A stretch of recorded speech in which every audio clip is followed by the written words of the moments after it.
Отправила, сделала жесткую упаковку, и заказ придет прямо до двери. Обещает, что уже в четверг будет у нее на руках. Круто! Наверное, вам интересно, кому я отправила мою картину. В общем, история такова. Познакомилась я в интернете с Олей Качановой. Она написала мне, что ей нравится мой канал. А я посмотрела, что у нее тоже есть канал на ютубе, и он мне тоже понравился.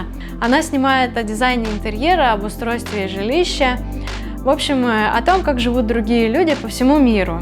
И мы решили с ней порекомендовать друг другу своим подписчикам. Так что я нарисовала картину, которая переедет с моего канала на ее канал, и затем мы ее разыграем. Так что переходите на ее канал и смотрите условия розыгрыша картины. Ну и также обязательно посмотрите и другие видео, будет интересно.